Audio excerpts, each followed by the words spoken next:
Sunod na nagkita si Maris at ang kanyang ama.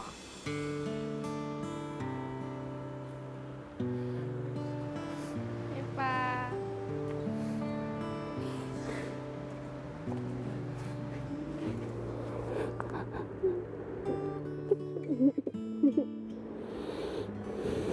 Wala kang tulog. Tulog ka? Hindi.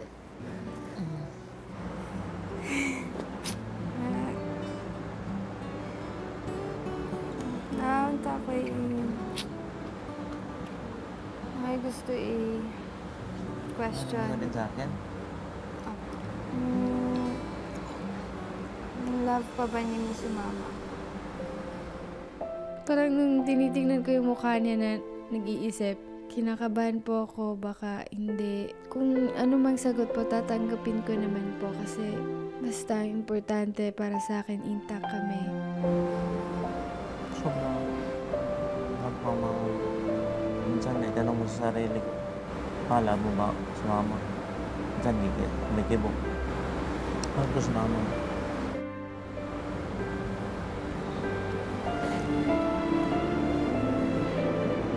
Bakit natanong mo yan? Bakit natanong mo yan? Kaya lang, kasi hindi na ako nakita since bata pa ko. Minsan, nagyaya si Leonia sa akin na mapakasal. Isang beses, dalawang beses, tatlong beses. So, tinanggihan ko. Bakit? Ano ba ang pumipigil sa'yo noon? Kasi noon, isa rin sa akin, kailangan natin ng magsakripisyo. Ilang taon na tayo nagsusama, di pa tayo kasal, tapos malaking kasalanan yun. So, paano ako kung ganito ang sitwasyon? We will live in one house, not in one room. So, dumating sa pagkataon na sometimes masabi ko sa sarili ko, siguro pagkataon ko na to na ganito. I always arrive late at night. Hindi pala maganda sa relationship namin. Siguro dumating ng panahon na merong kapalit, merong biyaya ng langit ibigay sa atin.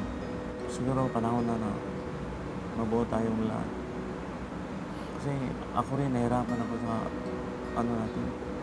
Being a good father, nakita ko sa inyo na wala kayong ipagmalaki sa lipunan na yung papa ko hindi pa kasal sa mama ko din. Parang mayroon kayong problema. Kaya ni mama, hindi ko nakikita kasi. Kaya Huwag kang mag-alala. Magmula ngayon, nakita mo at na-feel mo yan. hindi ko po inisip na ma-realize ng papa ko tsaka ng mama ko na naging okay lahat. Akala ko talaga parang tatanda na sila na gano'n na lang.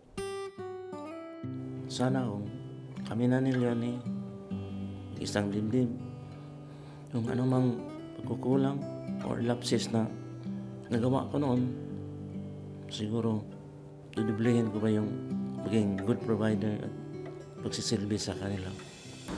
Oras na para magpaalam sa iyong ama. Okay pa. Maris, I love you na. Pakabait ka dito. I love you, anak ko. Sobrang parang masaya po ako kasi hinarap ko yung fears ko. Tsaka parang nilakasan ko po yung loob ko para matanong lang yun. Parang isang malaking blessing po to para sa akin.